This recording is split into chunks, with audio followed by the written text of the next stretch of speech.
I'm Felicia, And I'm Ian. and we are the Paranormal Lovers.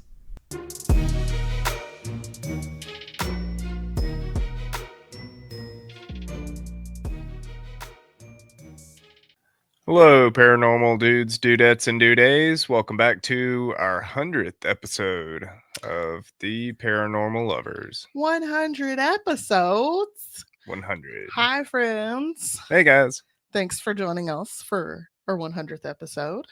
I know it took a while for us to get this one going. I had to kind of just wrap my head around that number. It's a big number. It's a big number, folks. I don't know. I never thought we'd get to 100 episodes. Me neither.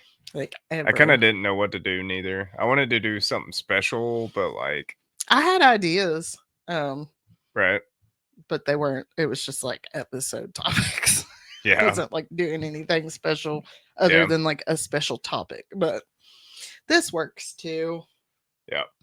All right, let's get the business out of the way. If you're a fan of the history that people are trying to erase our history. Fuck those guys. Fuck them. Give our show Rethinking Our History a listen. Only about 20 episodes, but they will either leave you feeling angry and ready to fight or leave you feeling dumbfounded at the stupidity of man. Yeah. White men. Yeah. We are going to be at Hotlanta in March from the 14th through the 16th. You can find the link to tickets in the show notes. If you would please be so kind, give us a follow and share on social media, and subscribe if you find us on YouTube. We can be found on TikTok, Instagram, Facebook, TikTok, and Instagram by searching for the Paranormal Lovers in the search bar. If you would like to support the making of this show, we have a couple of ways to do so. First, we have a Patreon where for $5 a month, you get early access to unedited videos of both episodes, as well as free stickers. Sticklers. From this guy. We also tried out other stickers. Our new heat press recently. So, Chrissy, something's coming your way. I'm going to go to the post office. I was like, what is that place called? I haven't been to a post office where you send years. Things and receive mail. So if you want some free goodies, head on over to patreon.com/paranormal lovers. We also have a merch store at paranormallovers.threadless.com where we still have our hurricane relief shirts up. I know there's a lot going on in the world, but there are still people here who need help, and it's up to the community to care for the community. Sure. If there's something going on in your neck of the woods, see where you can donate or volunteer to help in your community. That's fine too. Yeah. And finally, if you have a personal story, be it true crime, paranormal, or historical, or if you have a topic request, email us at theparanormallovers@yahoo.com. What did you love about this week, Bill? Oh, this week. Whew. I know it was a long week. I kind of liked seeing the lake all frozen. That's been pretty cool. Pretty cool.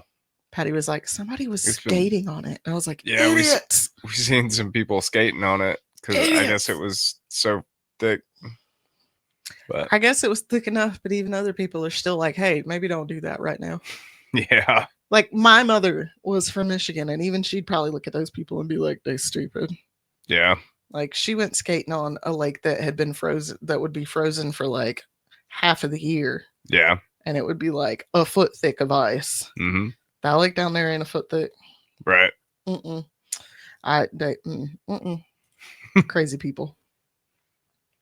What did you love about this week, baby? Don't be mad. I love the Minnetonkas that I bought at work. Yeah. I love yours too, but I was like, I need some hard sole ones too. And then I found those and they were only $18. So I was like, that's cool. And I wore them like all day yesterday. They are so comfortable. Yeah. Oh my God, they're so comfortable. So that's probably going to end up being like my shoe now. Yeah.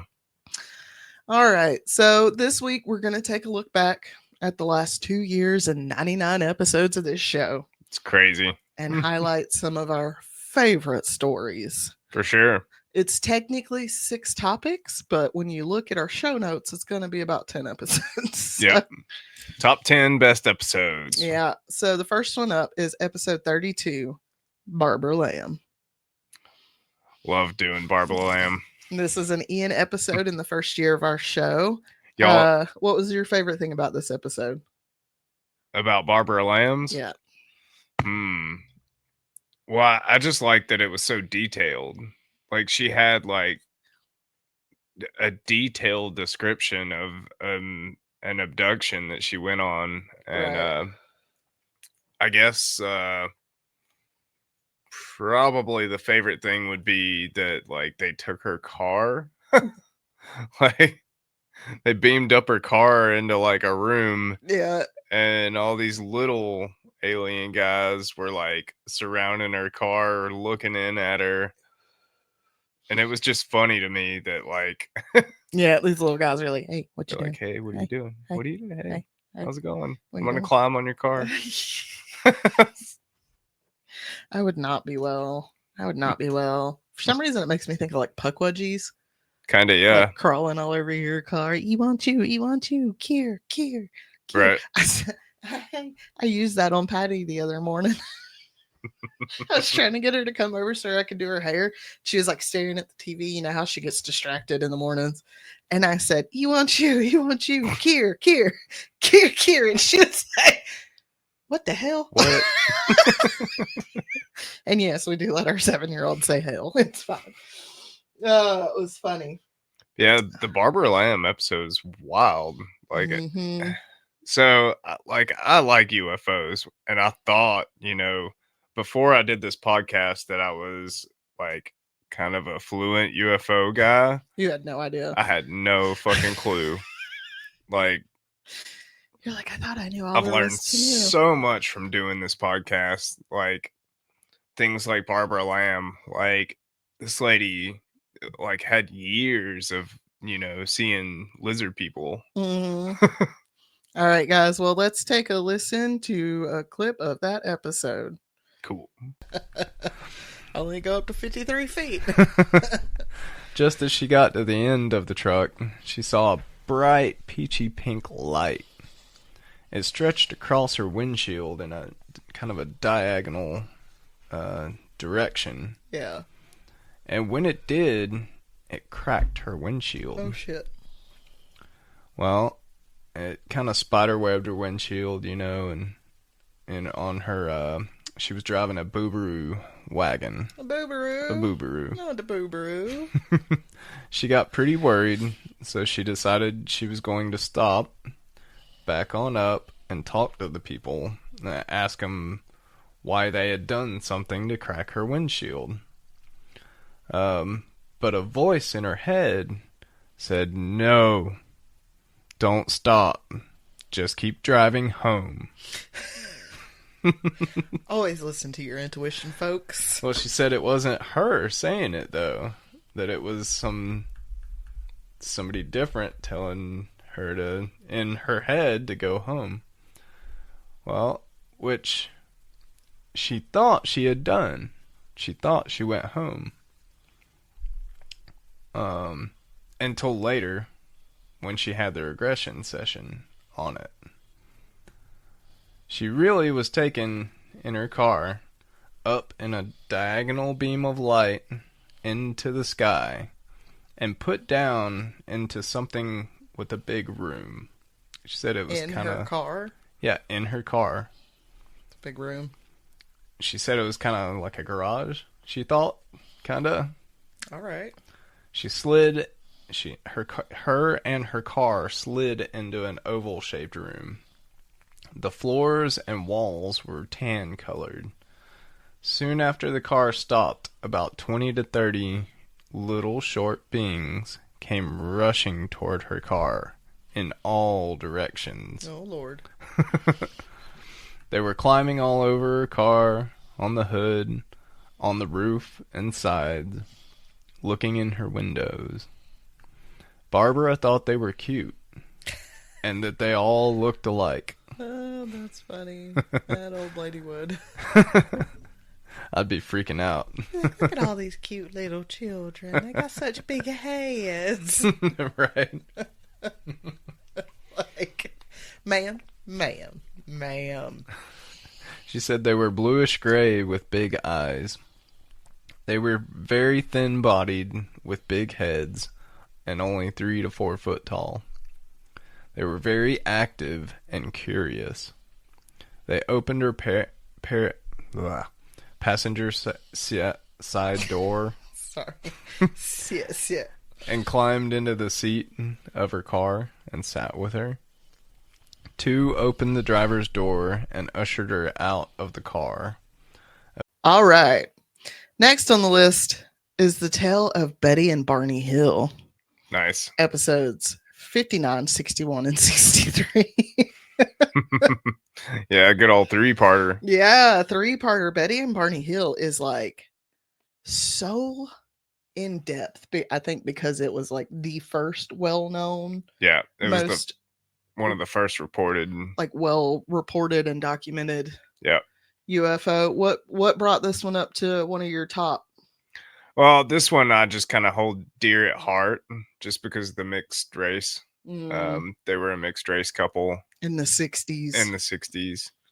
And I think, if it wasn't for Betty and Barney Hill, that, mixed race couples might not have been as much of a thing now as it was, like, I don't know. Yeah, definitely think it helped people, like, I don't know, help people seeing that couple. Yeah. I mean, they were in the news and everything, and like, And if you think about it, like, our parents were alive when this happened to Betty and Barney Hill too. So yep. that's wild. That and the fact that they're like well-established people, and they claim to have this wild journey. Gives a little more validity. Yeah, it's more of a like, okay, that one probably actually happened. You know? I think it helps that they weren't out for fame. Right. Like, they didn't really want to talk about it. They really didn't want people to know about it. They didn't want to be in the spotlight. Yeah. And I think that kind of gives you a little more validity, which, again, would that have been different if Barney hadn't been black? Probably. It'd be in the 60s.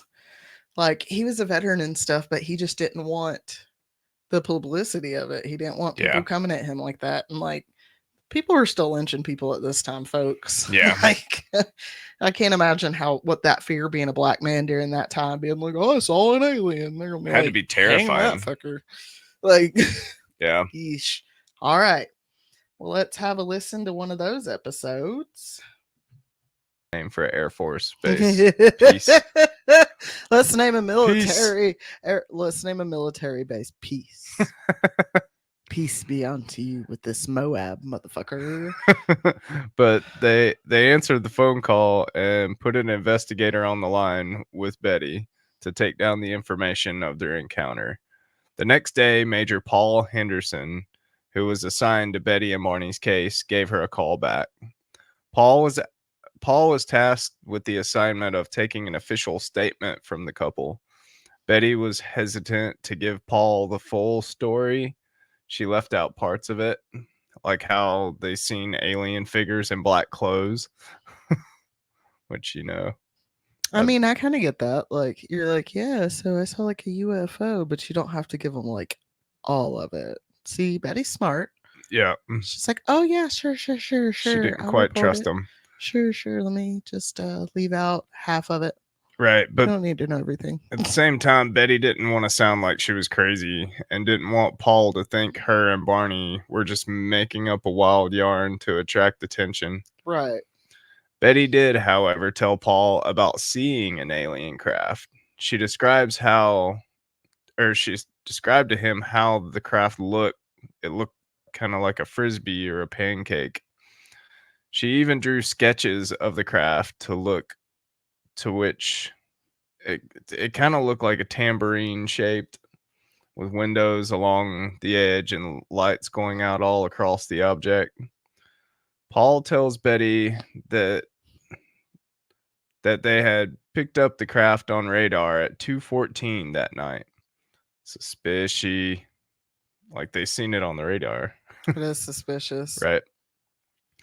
Barney, on the other hand, like me, did not want to contact the Air Force about the incident whatsoever. Well, he's also a military man, which like... And a black man. Yeah. Oh, God. Oh, God, Tuskegee. Oh, God. He's like, nope. They're going to take my ass. Right. They're going to take my black ass and put me in a lab and poke me and prod me and no fucking thank you. Right. So, good call. All right. Now, this next topic is one that when Ian suggested it, we were both like, yep, that one, definitely that one, that one. I'm doing these in order of release because autism. But if we were going to do like Okay. a top 6 or a top 10 list, I think this would probably be top 1 for both of us, Yeah. which is episode 65 and 67, covering the mystery of the stairs in the woods. Oh man. I feel like this one kind of resonates with us because we live in the forest of southern Appalachia. Yeah. And it's like weird out here, folks. Definitely. It's really weird. We've seen some stairs, though not like what we talked about in this episode. Yep. I'm just thinking like even on one of our last hikes up on the parkway before Helene hit, there was like an old staircase. You remember that old stone staircase? Yeah. Just hanging out. Just an old stone staircase hanging out there. Yeah. The stairs, like that episode, like I don't know, go listen to it, guys, because I don't know what's going on with the stairs. Interdimensional travel, like people getting like hurt. It's so weird because most of the stories of the stairs come from rescue workers. Yeah, that's the strangest part. Like this isn't like, I don't know, this isn't just like everyday people out hiking in the woods. These are people that are trained Yeah. to like be the woods. You know what I mean? And like even in their training programs, they tell them about the stairs and not to go near them. It's like, you know, if you see somebody shoplifting, no, you didn't. They're like, if you see a set of really nice looking stairs, even not really nice looking, you see some house stairs out in the woods, no, you didn't. Yeah. They're literally just like, no, you didn't. And they're such a mystery. Like They're very bizarre. very All weird. right. Let's listen to a clip of one of these people telling us about their experience. The woman turns to Jim, her eyes wide, and touches his shoulder. She tells him, he says to tell you to speed up. He doesn't like looking at the scar on your neck, which Jim just happened to have a small scar at the base of his neck. It was mostly hidden underneath the collar of his shirt, though. Right after she tells Jim this, he hears the weird coughing right next to his ear. Jim just about jumped out of his skin and gets the woman to the base op super quick after that, We're like, motherfucker, don't look. trying not to show the others how freaked out he was. Like, listen, I've been bullied by people my whole damn life for one thing or another about my appearance. You gonna tell me you don't like my little motherfucking scar? Well, excuse the fuck out of me. You're a ghost or a demon or whatever. Just go some fucking where else so you ain't gotta look at it, you son of a bitch. Getting bullied by like supernatural entities. That shit's rude as hell. All right. Now, this was an Ian episode, but it's one of my favorite episodes, as it's one of my favorite legends. Episode 73 covers the Hawaiian legend of the Night Marchers. Night Marchers, it was cool. I don't know why this is my favorite. I think it's because like I love the Pacific Islander culture so much. Mm-hmm. And they're just like, yeah, if you're out here, you need to like lay on the ground. What is it, with like your pants down or some shit? I don't know. They said that, okay, to avoid the Night Marchers, if you see them or hear them coming, you need to strip down naked and lay on the ground and play dead. I really think these are just some Hawaiians fucking with some colonizers. I love that for them. I love it for them so much. And so, like, yeah, so if you don't, then the Night Marchers will incinerate you with laser eyes or something like I think. that. I'm or they pretty like sure kill you. It was something about like being incinerated. I'm not sure about the laser eyes. There's a movie about them on Disney or Netflix. I think it was on Netflix, Finding Oana. I think there's that movie was about them, and I don't remember the laser, but I think they do just like they will kill you. Yeah. They will kill you. Or they're supposed to kill you anyways. Yep. All right, let's take a listen to a clip from that episode. Po'o or spirit ranks are deadly ghosts of ancient tribal Hawaiian warriors. In life, these warriors supposedly traveled at night to protect people so sacred that the common man was never allowed to look at them. Breaking the rule meant death. Mm-hmm. The night marcher's job wasn't to terrorize people. It was simply to protect the most sacred, high-ranking chiefs of Hawaii. The night marchers showed mercy by traveling at night to spare people from harm.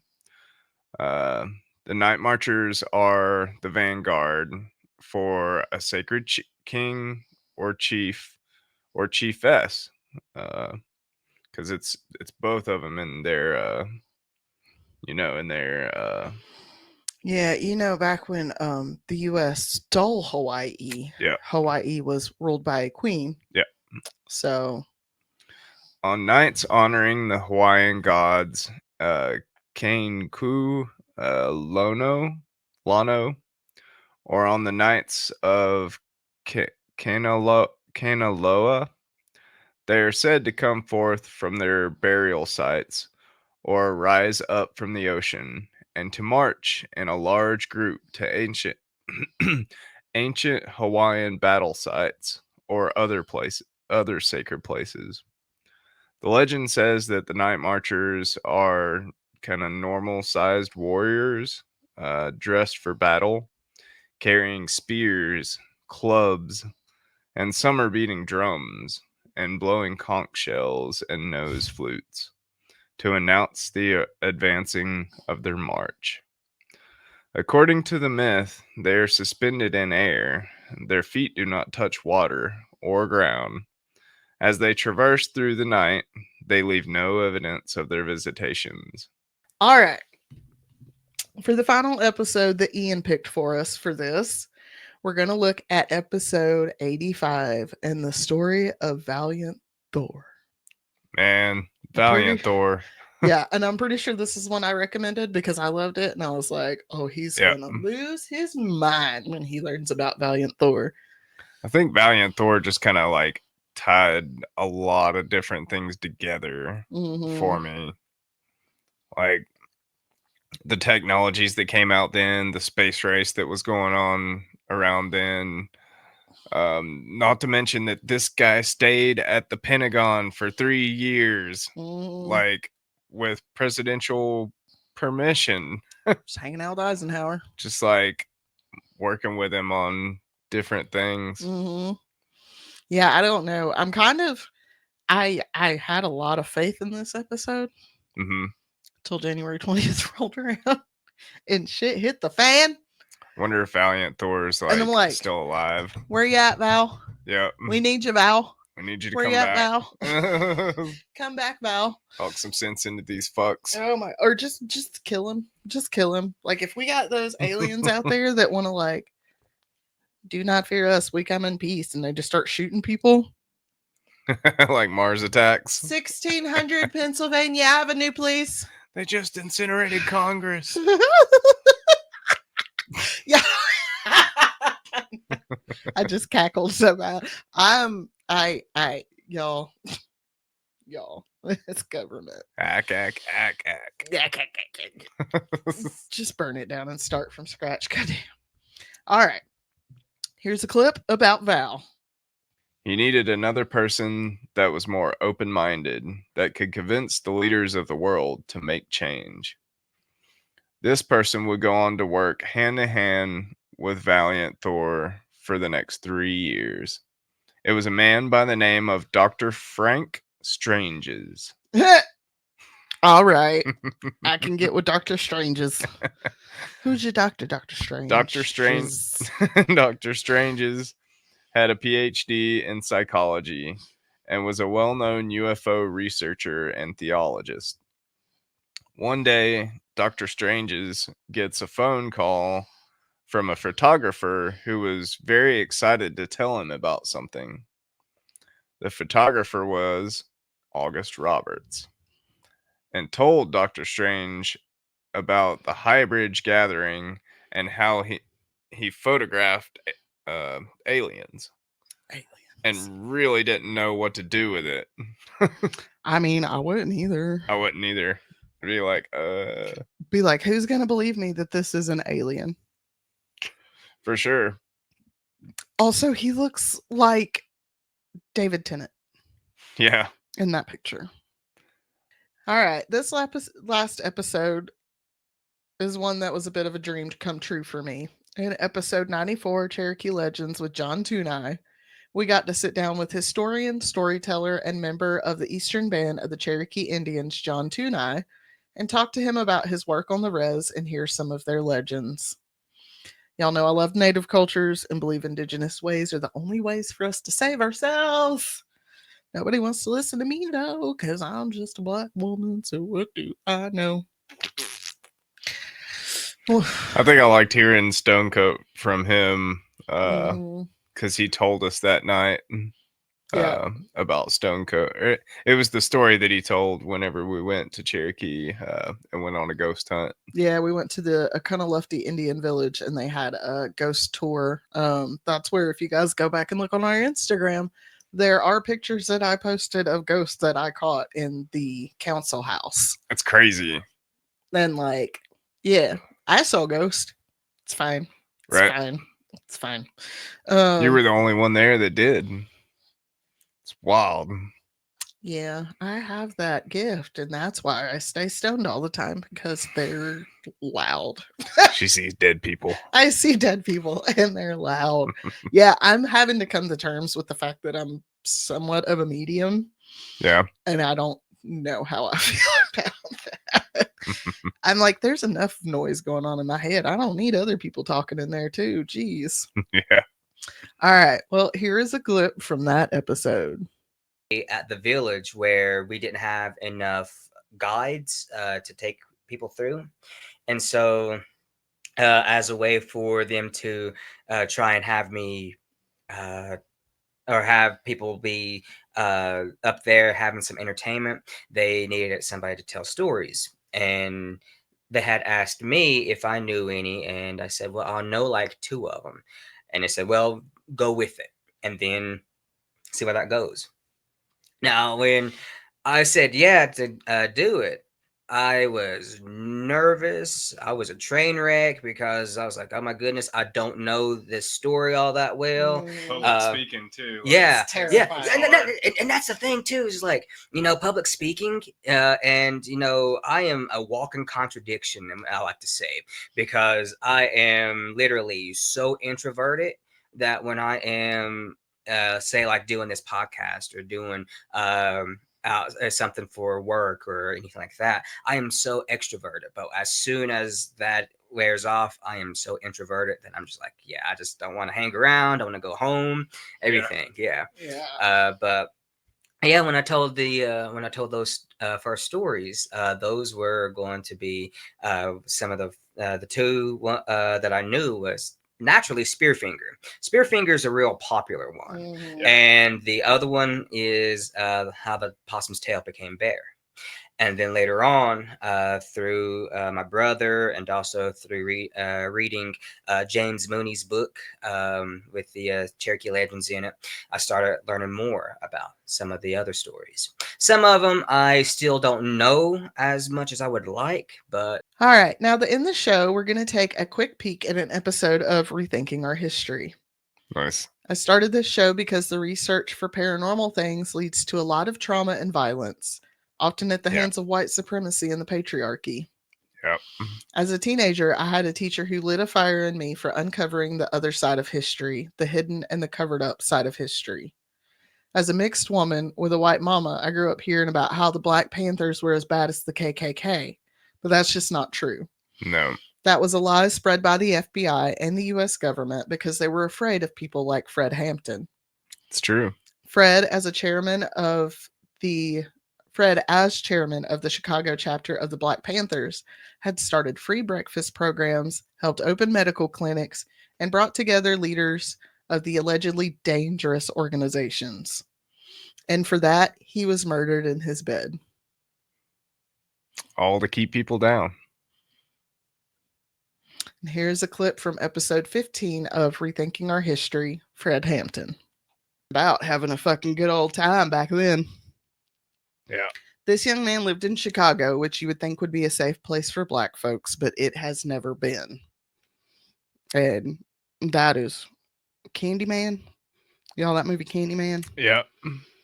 It's based on real events, not the whole supernatural part of it, but someone crawling through the mirrors. And Caprini Green. Yeah.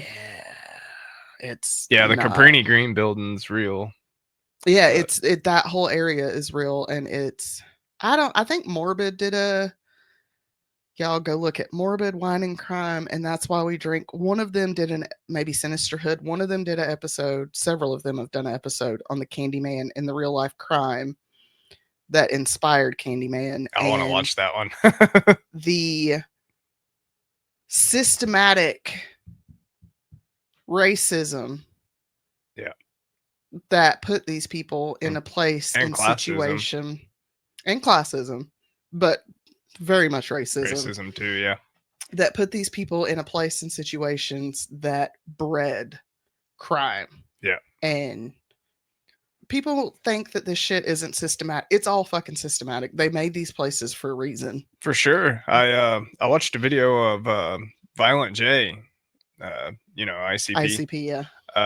He was talking about Detroit, Michigan, and how, like, one side of it, you got these billionaires. I mean, just like huge buildings and like just billionaires. They're like living high on the hog. But then there's a wall. It's 8 Mile. The movie 8 Mile. There's a wall that's like 8 miles long. And on the other side of it, you got crackheads. Like, you know what I'm saying? Just like lowest class people on the other side of the wall. Like, is this Germany? And Are we in Berlin? And it's like one side's super rich and one side's super poor. And it's just it horrible. Was made that way. Like, and it's class warfare. And all right. What do you think about our look back on these episodes, Bill? Oh man, I love doing this. Yeah. Like, it's really meant a lot. Like, when we first started, it was to try to work together and have a little bit of time to talk together again. But I realized that, like, this is like more important, like, than just working together. It's, I don't know, sharing things with the whole world, really. And we have delved into the community of podcasting, and the community's welcomed us with open arms by far. Some of our earliest friends, Nightmares of the Americas, Indigenous Tales, we talk to them a whole lot. Yeah. The Paranormal Misfit podcast. Yep. I talk to Chrissy all the Mm-hmm. time. Desi from the Dead podcast. Tracy and Jeremy from Total Conundrum. We did a show with. That was a great episode. It's been an amazing thing, and like Stephen Leslie Shaw. Yep. Like, those guys are amazing. Like, they blew my mind with UFO stuff. Like, they have their own TV show now. Crap. They have their own TV show now. Yeah. Abductions 101. Yeah. It's on one of those like off-brand channels. But and so, just growing, and I don't know. I don't know what I'm trying to say here, but I don't know. For me, I started it. I did want to spend more time with you, but I started it kind of because, like, I was like, I need a hobby. Yeah. For one, I needed a hobby. I wasn't working a lot. I was staying at home with Patty. So glad those days are over. Y'all, it's rough. Okay. Yeah. But then there's, like you said, there's this, once you get into it, you're like, I really want people to know this. Yeah. Why are we not talking about this? Why are people not talking about this? For sure. Why is this not the history that we're learning in school? Yep. I'm tired of Victor's being the one that writes the history books. Yeah. I'm tired of it. I'm going to tell all the history. We all sucked in some form, but white men have sucked the worst for the longest. Yeah. And I'm going to be fucking loud about it. Yeah. I know. I married one. He ain't that white. Not really. You know what I mean? I was raised by hippies, so, Yeah. I treat everybody the same no matter who you are, and that's how everybody should be. But then it's also finding that community. There's not a lot of like-minded people like us where we live. No, there isn't really. At least they're not talking about it, because there are so many loud people in this area who are violent. Yeah. And who think any way that's not their way of thinking is wrong. Yeah. It needs to be eradicated. Mm-hmm. So finding that community, knowing that there's other people out there in places like this. Yeah. In Texas and Minnesota and all these other places. I don't even know. Y'all, we got people in Ireland. Ireland is one of our top countries. What up, Irish listeners? How's top of the morning to in you. Your country? I actually heard Ireland. Don't come at me, Jack. I actually heard Ireland's like a really great place for Black people to live. Like, there is racism, but like, aren't we used to that shit already? Otherwise, they're like, I heard they're really like open and loving in Ireland. So just a thought. Yeah. But yeah, I don't know. It's just telling people, finding that community, not feeling alone in a world that wants you to feel alone and like you don't belong. Right. We belong. There are other people out there that show us we belong. For sure. And y'all belong here with us. If you're listening to this, you belong and we love you. That's why we tell you that's why we say at the end of every episode, we love you guys. We do. We love you. And I can't believe that people are listening. Our listeners mean a whole lot to us because you guys do think like us. Yeah. And it's great to know that there are people that are like, yeah, I agree with that. Let me continue listening. Because I'm currently in the mode of blocking every fucking body on Instagram. So, yeah. All right, friends. Well, thanks for joining us for another week in our 100th episode. Thank you guys for listening. You get to do 101 next week, Bill. I feel like we're going into binary code. Huh? Oh, yeah. 101. One. I've got it. It's going to be a good episode. I've got it almost ready. You got a week. So you got a week. All right. All the links for all the episodes are covered in the show notes, as well as the link for Haunt Lanta and a link to learn more about the fight to save Fred Hampton's childhood home. Nice. All right, guys. We will see you guys next week.